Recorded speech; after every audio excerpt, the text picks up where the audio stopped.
नमस्कार दोस्तों, एक बार फिर से एक सच्ची और हॉरर घटना में आपका स्वागत है।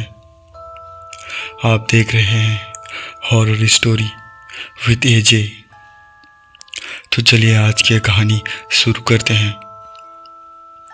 उत्तर प्रदेश के एक छोटे से गांव बरगदिहा हरिलाल नामक एक व्यक्ति रहता था।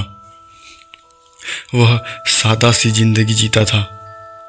सुबह सुबह अपनी गायों का झुंड लेकर जंगल की ओर निकलना और शाम होते होते घर लौट जाना, यही उसकी रोज की दिनचर्या होती थी। गांव वाले उसे ईमानदार और मेहनती, साथ ही साथ भोला भी कहते थे। लेकिन उसकी हिम्मत में एक ऐसी घटना लिखी थी जो उसकी पूरी जिंदगी बदल देगी। गांव से कुछ दूर एक घना जंगल था। लोग दिन में तो वहां जाते, पर संध्या ढलते ढलते ही कोई उस ओर नजर भी नहीं आता। गांव के बुजुर्ग कहते हैं उस जंगल में बीचों बीच एक सूखा पीपल का पेड़ है। उस पर एक चुड़ैल रहती है। जो भी रात में वहां गया कभी लौट कर वापस आज तक नहीं आया। हरिलाल इन बातों को अंधविश्वास मानता था। वह अक्सर गायें उसी इलाके में चराता, मगर दिन में एक दिन बरसात का मौसम था। गायें जंगल में दूर दूर तक फैल गई। हरिलाल जिन्हें समेटने में देर कर बैठा। शाम ढलते ढलते घुप अंधेरा सा छा गया। बिजली सड़क रही थी। पेड़ों की डालियां हिल रही थीं और हवा में अजीब सी गंध आ रही थी। हरिलाल ने सोचा, आज पहली बार मुझे अंधेरा हो गया है। जल्दी गायें इकट्ठा करके निकलना होगा। लेकिन तभी उसने सोचा, पीपल के पेड़ की दिशा में घुंघरूओं की आवाज आ रही थी, जैसे कोई औरत वहां नाच रही हो। जिज्ञासा से हरिलाल धीरे धीरे उधर बढ़ा, मानो वह आवाज उसे अपनी ओर आकर्षित कर रही हो। पेड़ के नीचे उसने एक औरत को देखा। लंबे बाल खुले हुए और उसकी सफेद साड़ी से लिपटी, पैरों में घुंघरू बांधे हुए थे। वह हवा में झूलती हुई साग पर बैठी थी। हरिलाल का दिल जोर जोर से धड़कने लगा। उसने गांव के बुजुर्गों की चेतावनी याद की। चुड़ैल हमेशा सफेद कपड़ों में दिखती है और पैरों में घुंघरू पहनती है। वह डर के मारे भागना चाहता था, लेकिन उसके पैर जैसे जमीन में चिपक गए। औरत अचानक हरिलाल के सामने आ खड़ी हुई।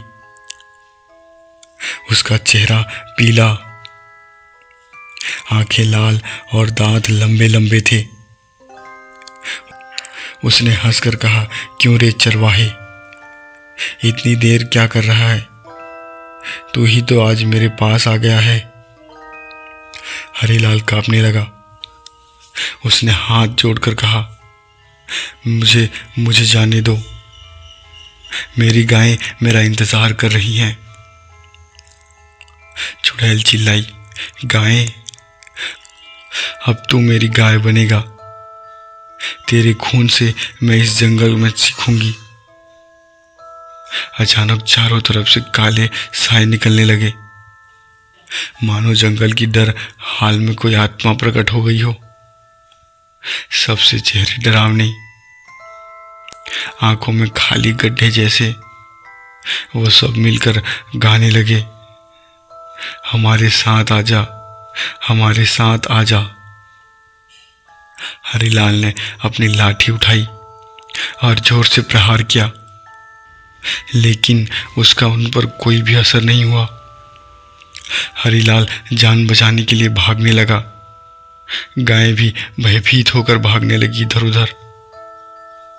अचानक चुड़ैल हवा में उड़ती हुई उसके सामने आ खड़ी हुई। उसकी जुबान लंबी होकर बाहर निकली और उसने हरिलाल का रास्ता रोक लिया। कोई यहाँ से जिंदा नहीं जाता और तू भी यहाँ से जिंदा नहीं जा सकता। हरिलाल ने हिम्मत जुटाई।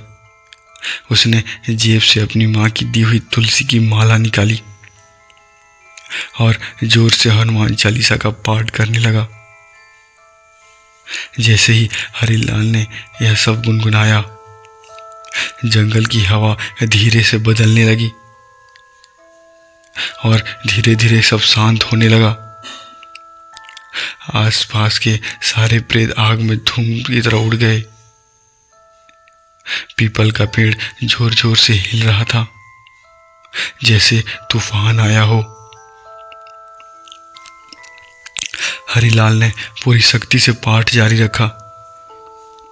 अचानक एक चमकदार प्रकाश फैल गई और चुड़ैल की परछाई राख बनकर बिखर गई। सुबह होते ही हरिलाल थका हारा गांव लौटा।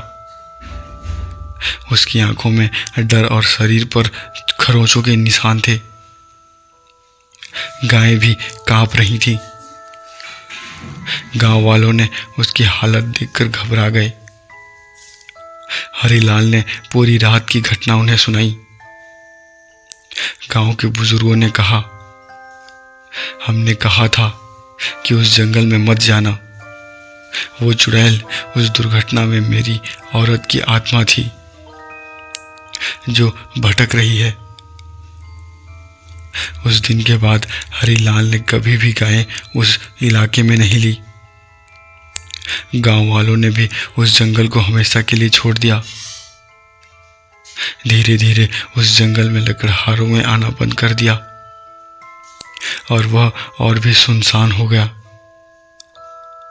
आज भी गांव वाले कहते हैं, रात को अगर उस जंगल के पास जाओ तो वहां घुंघरूओं की हल्की हल्की आवाजें सुनाई देती हैं।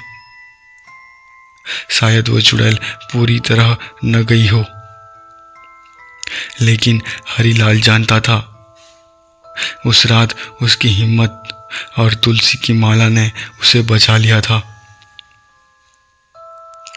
दोस्तों, आज की यह कहानी आपको कैसी लगी कमेंट करके जरूर बताएं और वीडियो अच्छी लगी तो वीडियो को एक लाइक और चैनल को सब्सक्राइब जरूर करें। धन्यवाद।